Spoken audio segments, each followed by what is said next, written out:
There's a family Bible on the table. Each page is torn and hard to read. But the family Bible on the table will ever be my key to memories. At the end of day when work was over, and when the evening meal was done, Dad would read us from the family Bible, and we would count our many blessings one by one. I can see us sitting around the table when from the family Bible Dad would read.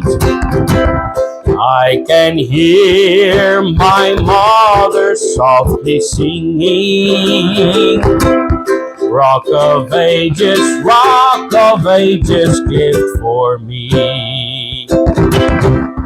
Now this old world of ours is full of trouble. This old world would also better be if we'd find more Bibles on the tables and mothers singing Rock of Ages, gift for me. I can see us sitting around the table when from the family Bible Dad would read. I can hear my mother softly singing, Rock of Ages, gift for me. Rock of Ages, gift for me. Amen. Ja, lieve vriende, vandag, ek weet nie, Dominee Reino het vir my gevra om die boodskap te bring, en as ek die kloukie by die oor sit, en dan onthou ek reg, ek het vir hom gevra die tema, waar wil hy praat, en waaroor wil hy ek moet praat, sê ek kan eintlik maar oor enigiets praat, maar dit is Bybelsondag, ek dink het hy het gesê, die Bybelsondag, of iets soos dit,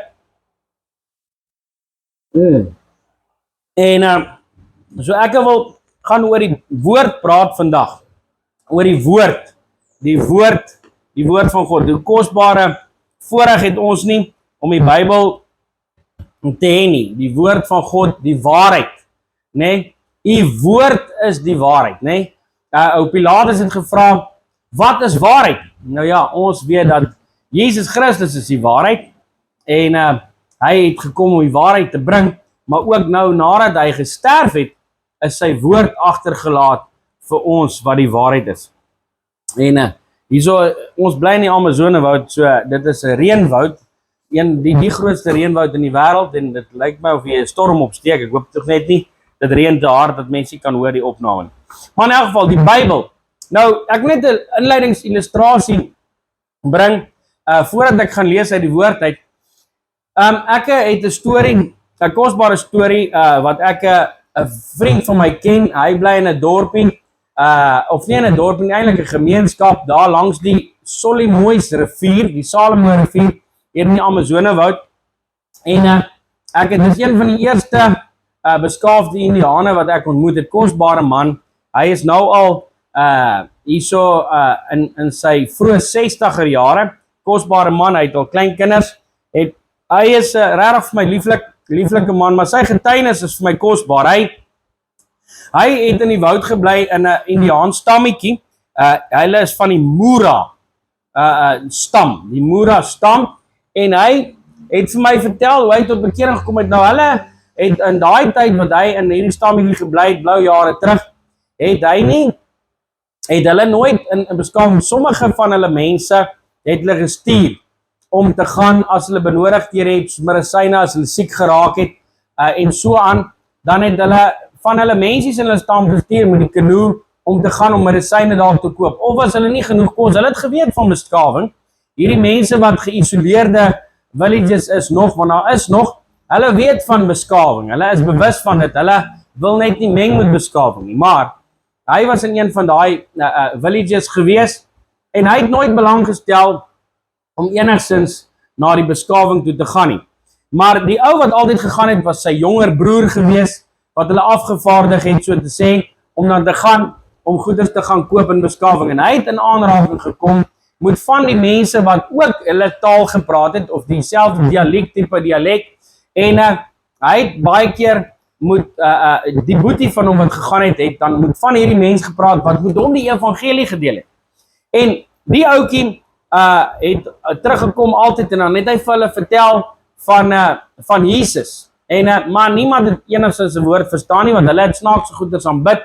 Onder andere het hulle die watergodin geaanbid. Hulle het altyd dit hulle vuur gemaak, dan sal hulle vuur maak, en dan sal hulle letterlik offers bring, of bid, en rook laat opgaan vir die watergodin. Hulle het gesê, die moeder van die aarde woon in die water. So, jy kry allerlei snaakse gelowe in die wêreld, obviously, en dan in die Amazone woud ook, maar hierdie spesifieke stam glo aan die moedergodin wat in die water woon. So in elk geval op die watergodin. Maar, en hy het eendag, hy het geplant, hulle plant goeders wat ons noem macaxeira en mandioca, en hulle het dit geplant in die woud, en hulle dan klomp mango bome ook, en obviously coconut bome en acai, maar hierdie ouens het al te doen gehad met die beskawing, so ek gesê het, hierdie ander mense kontak gemaak het, en hulle het wel waterbuffels, nou baie jare terug, ek weet nie of julle van hierdie geskiedenis weet nie, dit is nogals interessant, was daar mense gewees wat waterbuffels gebring het, ek weet nie of is dit Indiese waterbuffels of Afrika waterbuffels, maar al wat ek weet is, hier is waterbuffels in die Amazone woud, by sekere plekke, wat natuurlijk groot gemaak, want hulle pas goed aan in hierdie natuur omstandighede, en maar hulle word dan nou groot gemaak soos beeste, of hulle word, dit is nie wille waterbuffels, dit is goeders wat meen geteel word in die bos, maar in elk geval hierdie ou het deel aangaan, hy en sy broer, en hy het 2 waterbuffels gehad, en die een was obviously 'n bul, en die ander een was 'n koei, amper seker bil en 'n ooi, maar in elk geval 'n bil en 'n koei, en hierdie bil en hierdie koei het toe swanger geraak, die koei, en sy het toe 'n kalfie gekry. Kort nadat sy die kalfie gekry het, is hulle toe nou baie bly gewees, makgoeders, en hy het toe die koei gemelk. So dit was baie awesome gewees dat hy die koei gemelk het, hulle het lekker melkies gedrink, en want die mense het vir hulle gesê, jy weet, as sy gekalf het, dan kan jy melk en al die dinge, en hulle het toe die koei gemelk, en kalfie het groot geword, en baie opgewonde, en ek wil net vir julle sê, dat die Indiane is baie interessant, hulle sal,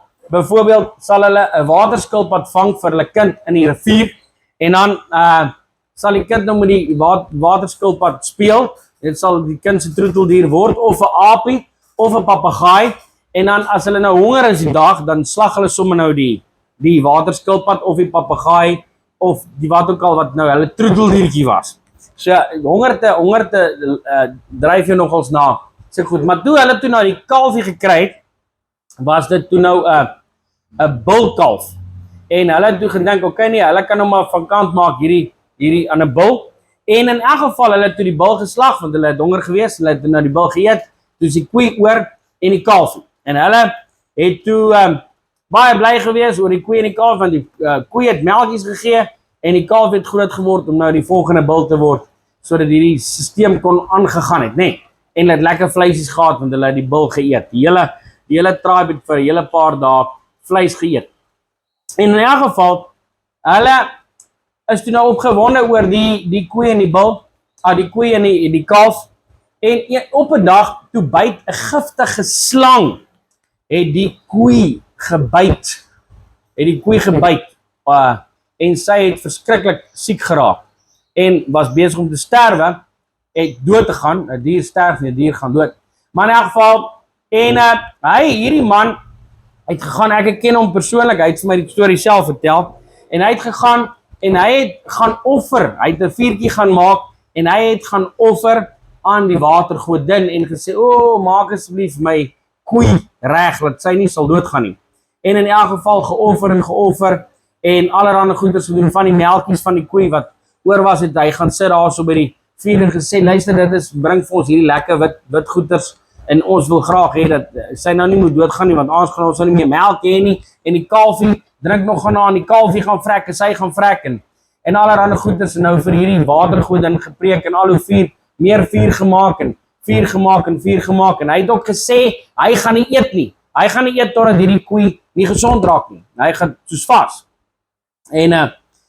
in elk geval niks het gebeur nie, hoe meer vuur hy gemaak het, en hoe sieker het die koei geword, sieker het die koei geword, en niks beter geraak nie, en hy gaan sit toe, en hy dink net by homself, hy moet net nog meer vuur maak, en hy moet groter vuur maak, en hy gaan toe wraggies, en hy gaan maak toe nog 'n groter vuur, hy pak eers klomp houte wat hy gekap het met sy panga mes, en hy maak net 'n hengse groot stapel vuur, en hy steek hulle aan die brand, en hy maak toe rook, en gaan te kere daar so in, allerhande goeders, rituele, en dans, soos 'n mal ding, en niks gebeur, en hy gaan toe, om te kyk of is die koei beter nadat hy te kere gegaan het daarso, en hy sien die koei is vrek, die koei het gesvrek, en is dood, en in elk geval, hy gaan sit op sy hangmat, en dink op homself, nou gaan die kalfie ook seker vrek, en terwyl hy so sit,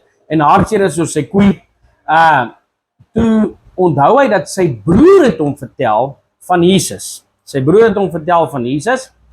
en dat Jesus is die antwoord vir enige ding, en hy het toe by homself gedink, hy het toe gesit daar op sy hangmat, en hy het by homself net gedink, Jesus, sy broer het vertel van Jesus, en hierdie ou het wonders gedoen, en hy het selfs 'n boekie vir hulle gewys, eendag so klein Gideons Bybeltjie, wat hulle gekry het van hierdie ander mense, wat hulle van vertel het in die beskawing, en hy moet net bid vir Jesus, want Jesus kan enigiets doen, hy het nooit 'n preek gehoor in sy hele lewe nie, hy het maar net tweedehands gehoor van sy broer af van Jesus, en hy het daaraan gedink, omdat Jesus enigiets kan doen, en hy sit toe daar so, en hy dink basically amper net barely aan Jesus, en hy wonder by homself, hoe kan mens nou in aanraking kom met hierdie Jesus?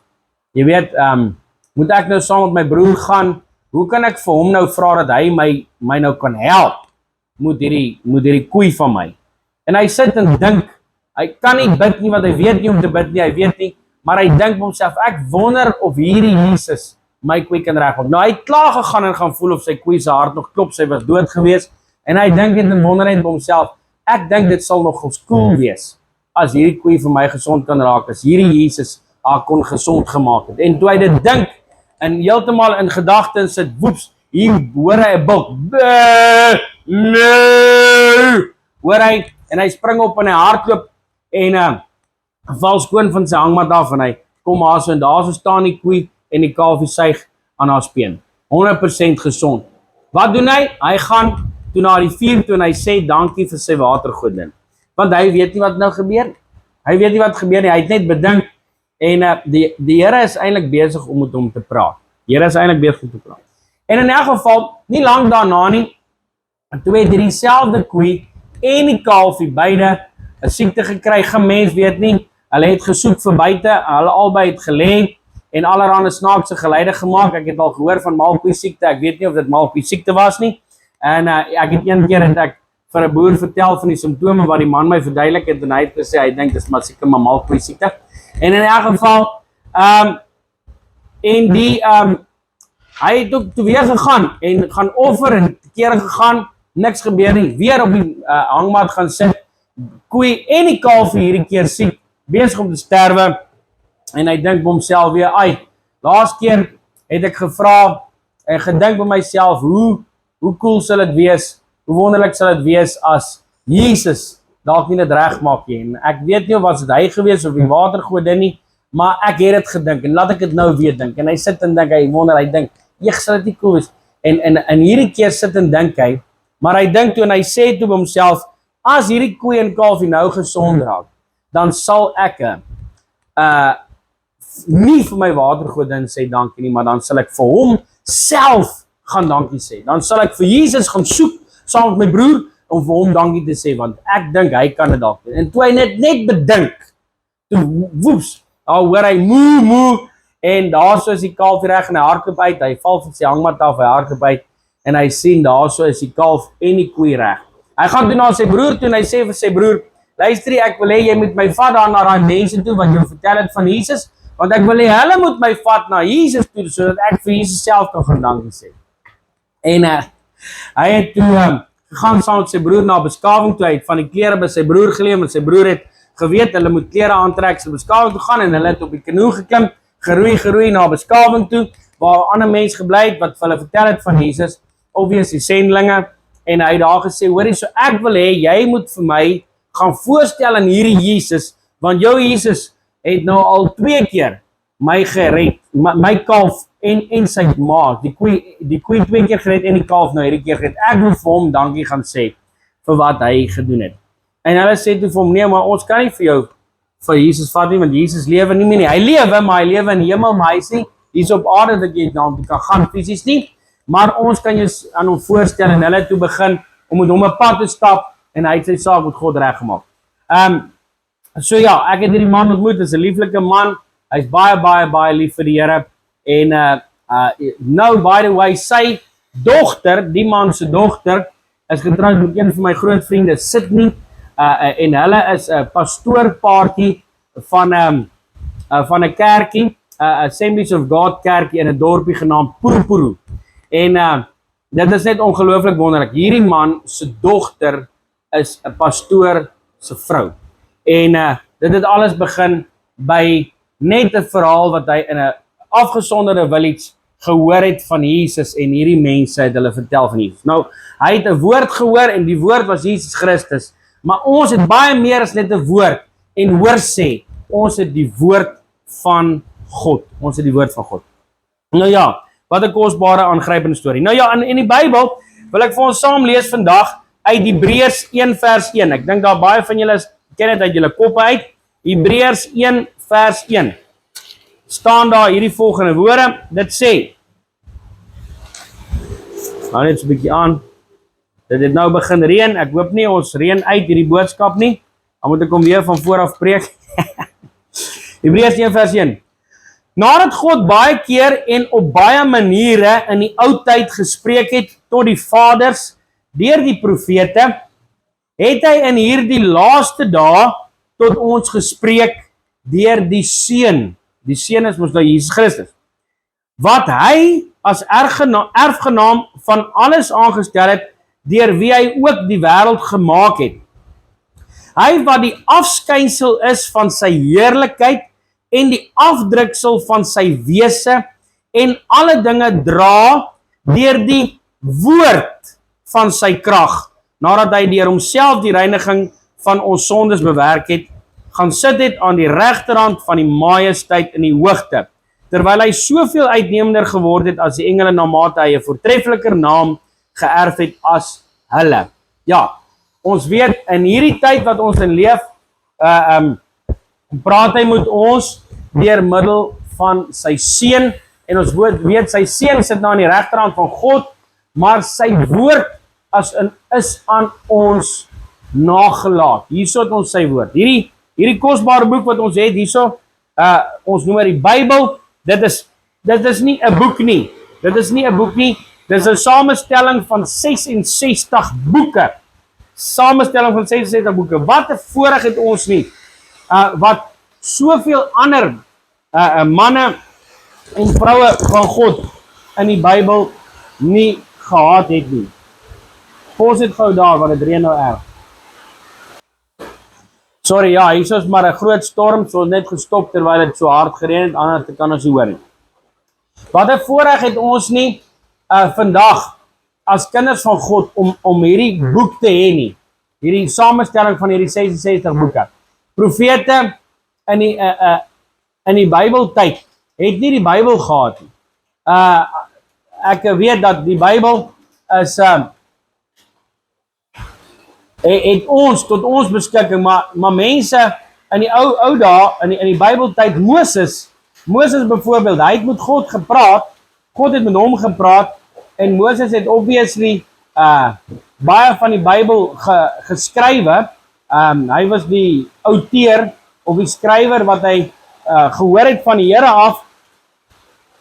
Die 5 eerste boeke van die Bybel, die Pentateeg.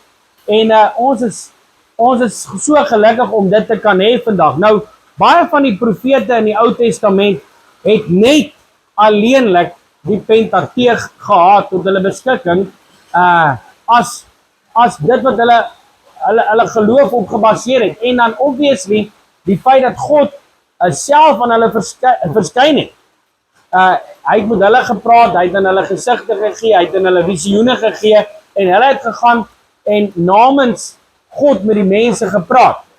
En maar hulle het nie die Pentateeg gehad. Ons weet die Bybel het skrywers. In die Bybel praat dit van skrywers. Byvoorbeeld een van die voorbeelde in die Ou Testament van iemand wat 'n skrywer was, is Esra. Esra was 'n skrywer. Hy was 'n scribe. In die Engels sê dit 'n scribe of 'n Afrikaanse skrywer. Hy was 'n skrywer gewees. Hy was 'n profeet, ja, maar hy was ook 'n skrywer. En liewe vriende, hy het geskryf obviously wat die koning gesê het, of hy het geskryf wat in die tempel aangegaan het, of die geskiedenis het hy neergepen.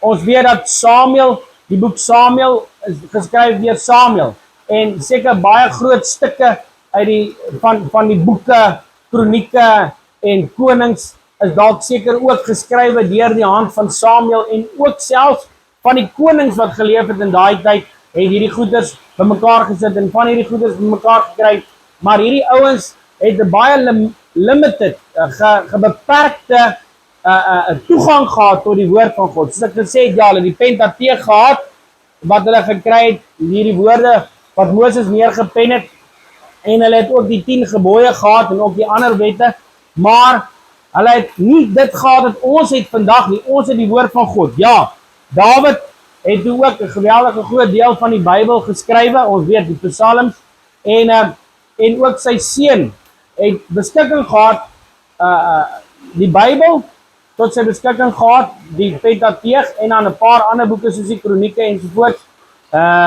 sekere van die kronieke, seker en Samuel, maar hy het sy pa se psalms gehad, 10 en dan het hy, wat Salomo self, het ook 'n klomp goeders geskrywe, maar dit was baie beperk, maar ons het hierdie boeke, en dan het ons die verhale van die klein profete. Baie van die klein profete het gebeur na kronieke, na psalms ensovoorts, wat geweldig baie goeders wat ons het, wat tot ons beskikking is, en toe nou die 4 evangelies, en daarna die geskrifte van Paulus, en ook ander kosbare boeke in die Bybel, Jakobus, Petrus, Johannes, die briewe van Johannes, en dan ook Openbaar. Hoe 'n geweldige, ontsaglike voorreg het ons nie, om hierdie 66 boeke tot ons beskikking te hê, maar tog is daar baie van hierdie boeke, Bybels, in ons lewens wat stof opgaan. Ek dink dit is nie verkeerd vir my om te sê, dat ek dink in Suid-Afrika, in 'n normale huishouding, in 'n Afrikaans sprekende gesin, is dit nie onwaarskynlik dat daar dalk meer as 10 Bybels in 'n huis is nie.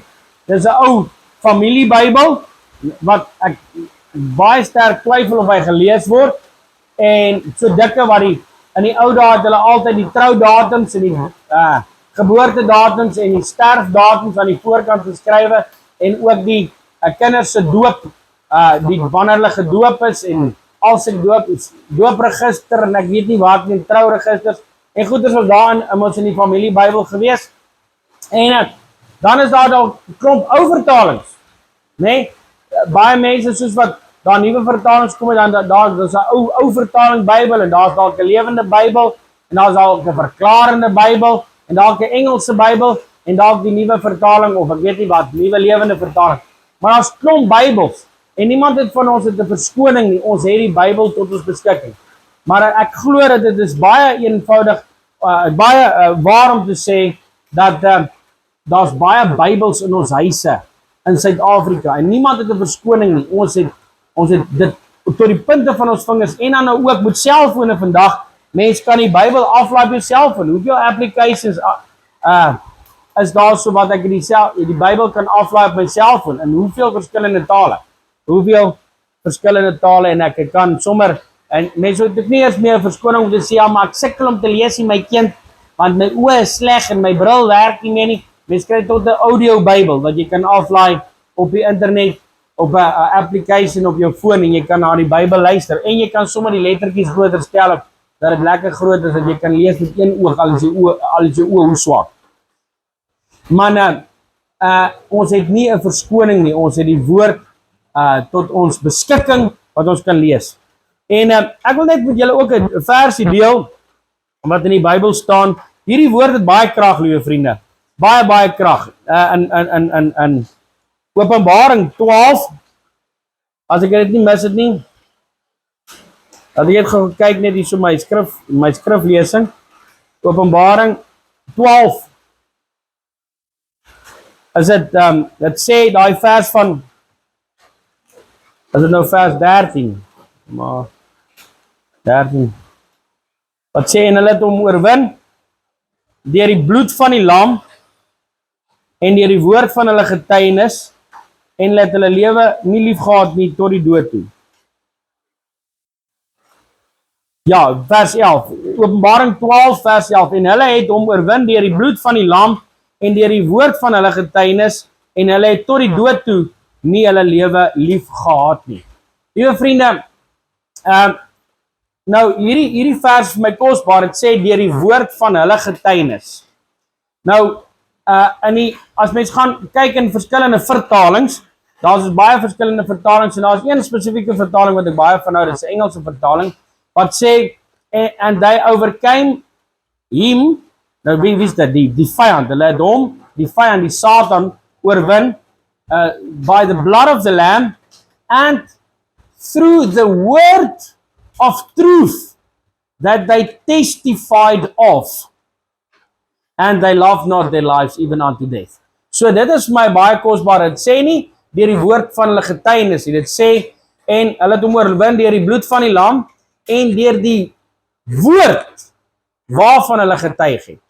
Hulle het hom oorwin deur die bloed van die lam Jesus en die woord, hulle het hom ook oorwin deur die woord waarvan hulle getuig. Ja, ek sê dit is baie belangrik dat ons moet getuig. So ons kan daai versie gebruik vir baie goeders, maar toe ek daai vertaling sien, was dit regtig waar vir my kosbaar deur die woord van die waarheid wat hulle van getuig het.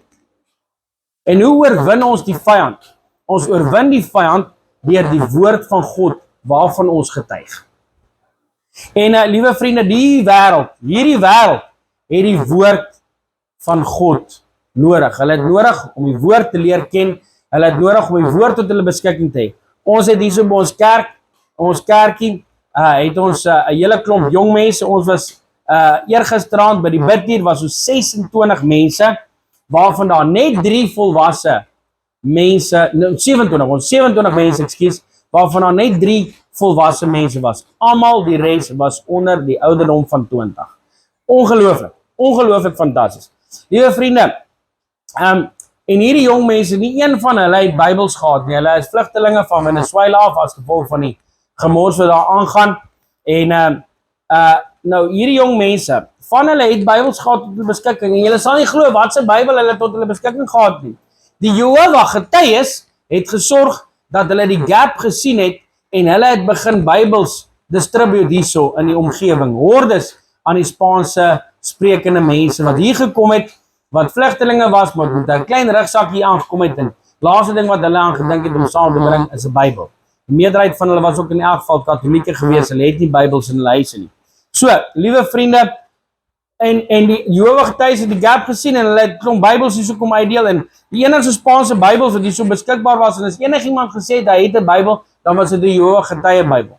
En ek het gesê vir my vroutjie, ons kan dit nie toelaat want ons werk met die Venezolaanse vlugteling mense hierso. Ek gesê ons moet bid en die Here vertrou vir Bybels en daar so was 'n man gewees en 'n vrou in die VSA en hulle bly daar in Wisconsin en hulle Rice Lake en hulle het gesê hulle wil baie graag wil hulle vir ons Bybels skenk en hulle het toe 'n bedrag gegee en ons het Bybels gekry, die Jubilee Bybel, 'n baie kosbare Bybel en ons het toe 70 Spaanse Bybels gekry. Dit is die Jubilee Bybel is dieselfde as die King James version van Spaans en ons het dit toe gekry vir hulle en ons het dit uitgedeel. Dis Ou Testament en Nuwe Testament, grootdruk, baie besonder en pragtige Bybels. En ons het gebring en ons het vir die mense gesê een voorwaarde sal hulle ons vir hulle Bybels gee as hulle dit vir ons uitruil met hulle Jehovah Getuie Bybel. En die wat Jehovah Getuie Bybels gehad, die ander mense wat nie Bybels gehad het nie, het ons Bybels voorgegee. Maar liewe vriende, hierdie mense het vir die eerste keer in hulle lewe het hulle Bybels gekry in hulle eie taal, ordentlik groot skrif wat hulle kon gelees het en ons sien hierdie jong mense lees het. Ek sal nooit vergeet nie van die meisies in ons kerkie.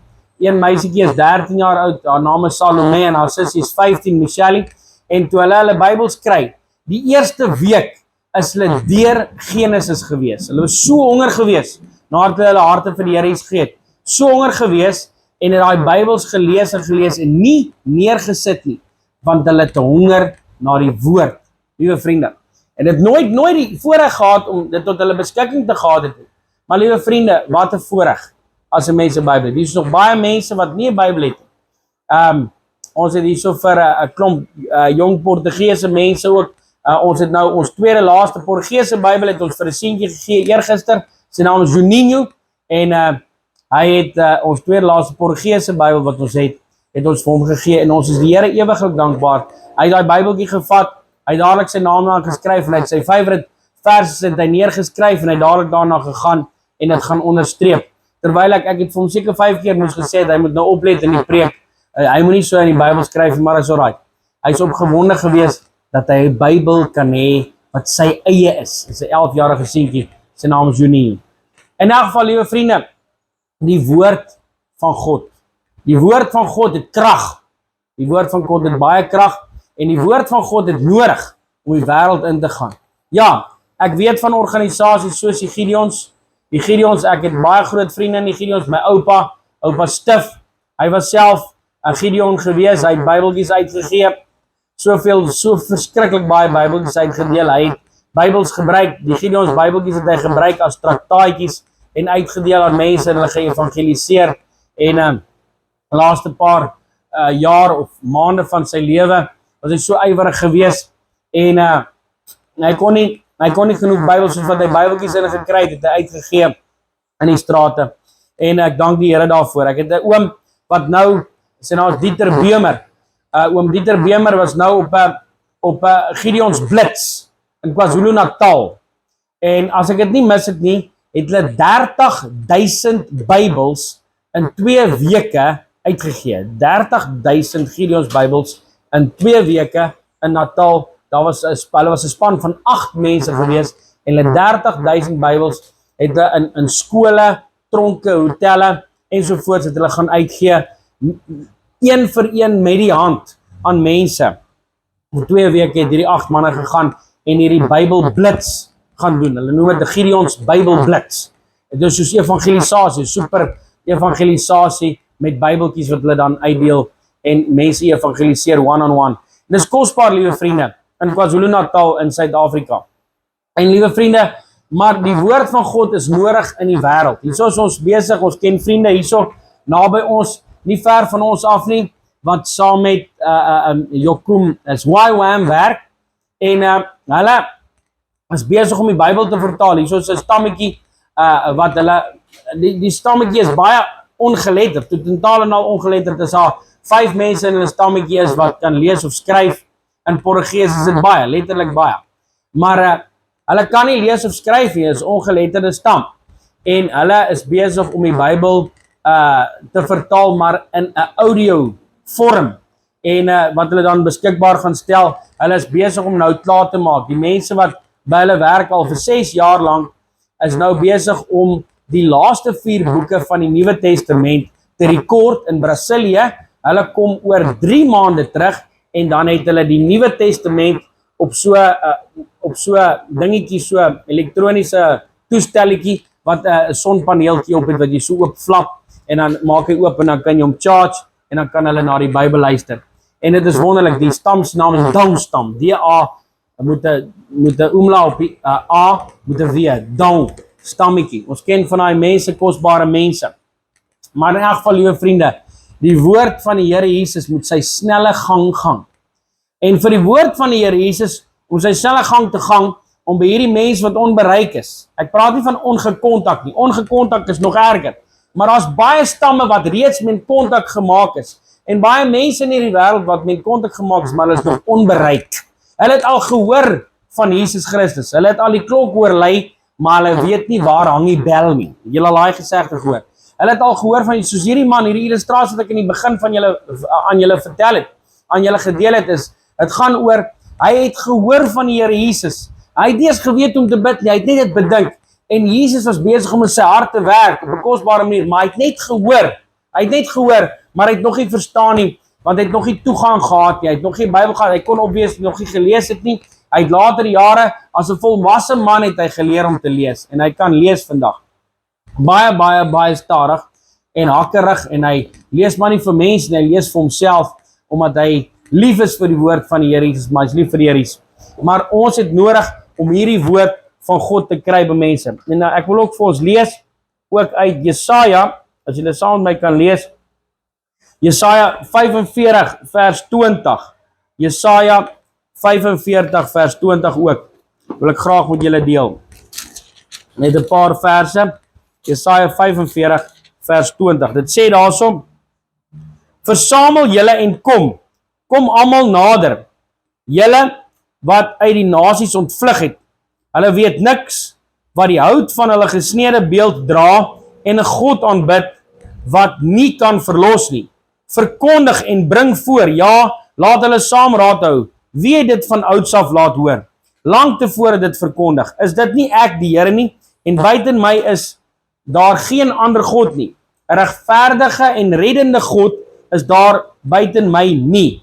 Wend julle tot my en laat julle red, alle eindes van die aarde, want ek is God en daar is geen ander nie. Ek sweer by myself, geregtigheid gaan uit my mond, 'n woord wat nie herroep word nie, dat voor my elke knie sal neerbuig, by my elke tong sal sweer.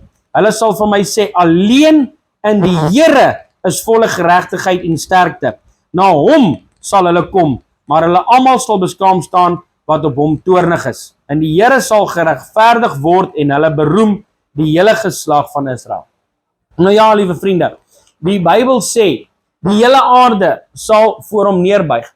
En ons weet dit, in Openbaring, ek weet die evangelie skrif word Mede Kerk, is baie lief vir die boek Openbaring. Ek het as 'n klein seentjie, toe my pa op kweekskool was ek was 'n kweekskool seun,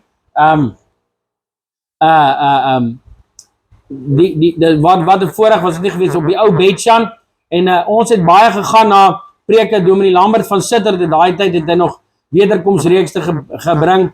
My broer, ek het tot bekering gekom. Ek het seker meer as 20 keer onder die geklank van die woord van oom Lambert van Sitter tot bekering gekom. As hy van die hel gepreek het, het jy van vooraf tot bekering wil kom, want jy was so bang dat jy dit nie gaan, dat jy nie hemel toe gaan nie. Maar ek weet dat die EG Kerk is lief vir Openbaring, en Openbaring sê dat elke knie sal buig, en ek het die dode klein en groot gesien staan voor God, en die boeke is geopen, en 'n ander boek is geopen, boek van die lewe. En as het bevind is dat iemand sy naam nie geskryf is in die boek van die lewe nie, is hy in die poel van vuur gewerp. Nou liewe vriende, almal sal daar so staan. Maar my begeerte is nie dat hulle daar sal staan vir die eerste keer van die Here Jesus gehoor het, daar so, en dan daarvoor hom moet neerbuig. My begeerte is dat almal van hom sou gehoor het, hier op die aarde terwyl hulle nog lewe. Die Bybel sê daar so in Prediker, Ecclesiastes, as ek nie mis, Ecclesiastes, dan sê dit, 'n lewendige hond is beter as 'n dooie leeu. En solank as wat daar iemand in die land van die lewendes is daar hoop. Nou liewe vriende, ons weet dat in hierdie wêreld is daar nog baie mense wat nog nie evangelie gehoor het nie. Dit word gesê, ek is deel van 'n webwerf wat mense statistieke kan kry, en daarso is 27% van die wêreld se populasie het nog nooit eers in hulle lewe 'n kruis gesien nie. Weet nie eers wat het nog nie die naam Jesus gehoor nie, het nog nooit die storie van Dawid gehoor nie, het nog nooit gehoor van Adam en Eva nie, nog nooit gehoor van Noag se ark. 27% met die tegnologie ontploffing wat ons in leef, wat genoem word die internet, het mense nog nooit gehoor van Jesus nie. Hulle het nog nooit eers gehoor Jesus of amen nie. Meer mense weet van Coca-Cola as van Jesus Christus al. En hoekom weet die wêreld nie van Jesus nie? Want hulle het dit nog nie gehoor nie. Hoekom het mense nog nie van die Bybel gehoor nie? Hoekom het hulle nog nie die evangelie gehoor nie? As gevolg van my, as gevolg van u. Ons het nodig, liewe vriende, ons het 'n verantwoordelikheid om vir mense te vertel en hierdie wêreld in te gaan en hierdie woord, die Bybel, na mense toe te vat, sodat hulle kan hoor. Ons het 'n voorreg om hierdie waarheid te gehoor het. En nadat ons hierdie waarheid gehoor het, het ons nodig om dit te deel aan ander mense. My pa het 'n illustrasie gevertel toe hy toe ons in Bloemfontein gebly het, toe hy predikant was daar so jare terug, en hy het gras gesny, en elke keer as hy die gras, as die bak van die gras net vol geraak het, het hy die gras gaan gooi op 'n hoop, en dan het hy weer die bak weer teruggesit op die gras en verder gesny. En hy het gesê, daar was 'n muurnes gewees in die hoek van die erf. En daai muurtjies het baie van die gras, as my pa gras gesny, dan het hy gesien die muurtjies mal gaan. Maar en hy het gesê, hy het een muurtjie gesien, en hierdie muurtjie daar gekom by daai grashoop, wat hy al die gras op mekaar gegooi het om dan later te vat na die komposgat toe. En in elk geval, hy het gesê, hoe in die hele lewe, daai muurtjie het nou hier voor hierdie hoop gestaan, en hy het nou een grasie gevat, en hy het daarna sy nesie toe gedra. Maar hoe cool sou dit nie gewees as hulle kon gekommunikeer het, voordat hy die hoop weg gaan vat nie, sodat daai muurtjie kon gesê het vir die res van sy maatjies, kom haal, hierso is die gras, hierso is die groot hoop gras. En hy sê die enigste manier hoe hy dit reg sou gekry het om met daai muurkolonie te kommunikeer, is hy self 'n muur geraak. En liewe vriende, Jesus Christus het mens geraak en onder ons kom woon, om vir ons die waarheid te bring, om vir ons te kan verduidelik en vir ons te kan vertel van die ewige lewe en hoe om daar te kom. En nou het hy vir ons dit vertel en ons het gehoor hoe om te kom daar by die hoop gras. Ons het gehoor en weet wat is die manier. En nou kan ons nie net hierdie hoop gras vir onsself hou nie en self opeet nie. Ons gaan nooit in ons lewe reg kry. Nou het ons nodig om vir ander ook te gaan vertel van hierdie hoop gras, van die evangelie. Ons kan dit nie net vir onsself hou nie. Wat in die lewe, as mens die evangelie hoor en mens het mense eie sterre gered van die ewige dood, maar jy het die waarheid en jy los ander mense, jy weet, jy is bewus van ander mense wat nog nie die evangelie gehoor het nie, en jy doen niks daaromtrent nie. Liewe vriende, ons het 'n onus, ons het 'n verantwoordelikheid, nou dat ons gered is. As u alreeds 'n kind van God is, en u het al die saak met God reggemaak, en jy het die woord tot jou beskikking, het jy nie nodig om dit vir jouself te hou nie, jy het nodig om dit aan ander mense ook mee te deel. Daar in jou omgewing, maar as die Here op jou hart lê en op jou hart druk, om betrokke te raak betrokke. Jy's nooit te oud nie, moenie die verskoning gebruik van skaam nie. Moses het dit geprobeer, hy het dit nie reg kry. Maar al wat ek vir jou sê, liewe vriende, is, ons kan dit nie vir onsself hou nie. Die woord sê, in Matteus 5 vers 13, julle is die sout van die aarde, maar as die sout laaf geword het, waarmee sal dit gesout word? Julle is die lig van die wêreld. 'n Stad wat bewerklik kan nie wegsteek word, net so ek steek mense nie 'n lamp op en sit dit onder die maatemmer nie, maar sit dit op die staander en dit skyn vir almal wat in die huis is. Laat julle lig so skyn vir die mense, dat hulle julle goeie werke kan sien en julle Vader wat in die hemel is kan verheerlik. Ons het 'n verantwoordelikheid. Liewe vriende, ek dink dit is in Matteus 24 vers 24 as ek dit nie mis het nie, sê dit, en hierdie evangelie, laat ek dit net gou kry, Matteus 24 vers 24, kom ons, ek weet net my geduld, ek is amper klaar, Matteus 24 vers 24, maklik om te onthou, nee, 24 vers 14, en hierdie evangelie van die koninkryk sal verkondig word in die hele wêreld tot 'n getuienis vir al die nasies en dan sal die einde kom. Nee? So liewe vriende, ek wil vir julle sê, ons het nodig om hierdie evangelie te verkondig. Dit is maklik vir ons om te sê, Here Jesus, kom asseblief terug. Kom asseblief terug. Kom asseblief terug, Here. Kom tog gou. Maar as ek nie bereid is om op te staan en te gaan evangeliseer en vir ander mense te gaan vertel van die Here Jesus nie, dan kan hy nie terugkom nie. Jesus Christus het gekom om vir ons te kom vertel en vir ons 'n voorbeeld te kom wees. Maar nou is ons sy hande en nou is ons sy voete. En ons het nodig om in hierdie wêreld in te gaan. Jesus het gegaan om vir ons 'n plek voor te berei, Johannes 14. En as hy gaan om vir ons 'n plek voorberei, dan sal hy terugkom om ons te neem waar hy is. Maar liewe vriende, hy sit nou daarso, hy sit nie, hy staan en hy sit aan die regterhand van God, sê die Bybel, en hy is ook daar om vir ons in te tree by God, die Vader. Die Bybel sê, toe Stefanus gestenig was, het hy gestaan. Stefanus sê, ek sien die seun van God staan aan die regterhand van God. So hy sit nie net in tree vir ons nie, maar hy staan op in tree vir ons. Liewe vriende, Jesus is besig om vir ons in te tree en vir ons 'n plek voor te berei. Hy is nie meer op aarde nie. Ons is nou sy hande en voete, soos daai liedjie wat Louis Brits gesing het.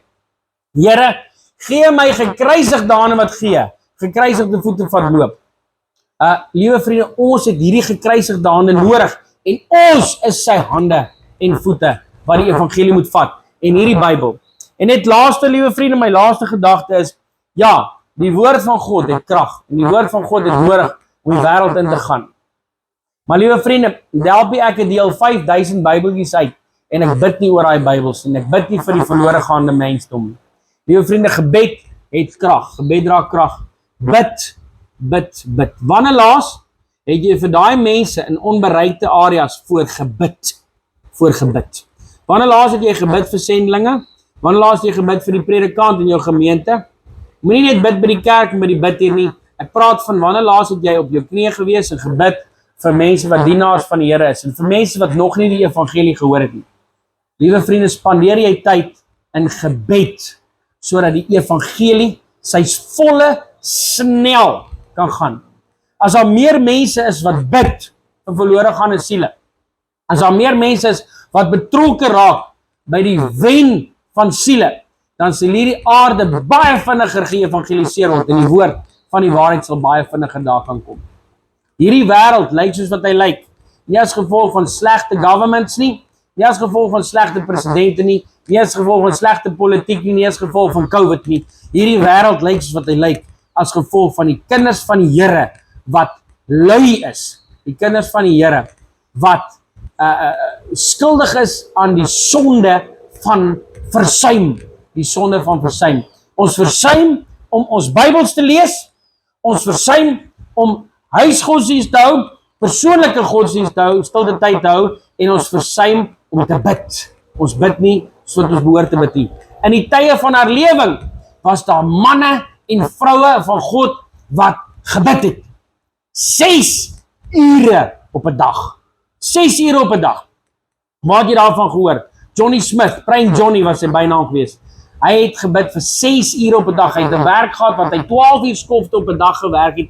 En buiten daai werk het hy 6 ure elke dag van sy lewe gebid. John Praying Hyde het elke dag van sy lewe, net kort voor sy dood, het hy elke dag van sy lewe 16 ure lank gebid. In afsondering gewees. En hy het gesterwe. Hulle sê, sy hart het gedraai in sy binnekant. Sy hart het nie meer aan sy linkerkant gesit, sy hart het aan sy regterkant gesit, as gevolg van die las wat hy gehad vir siele. Hy het gesê, Here, ek sal vir elke liewe siel wat U vir my gee, sal ek 4 ure voorbid. En nou, net voordat hy gesterf het, het hy elke liewe dag 4 siele na die Here gelei.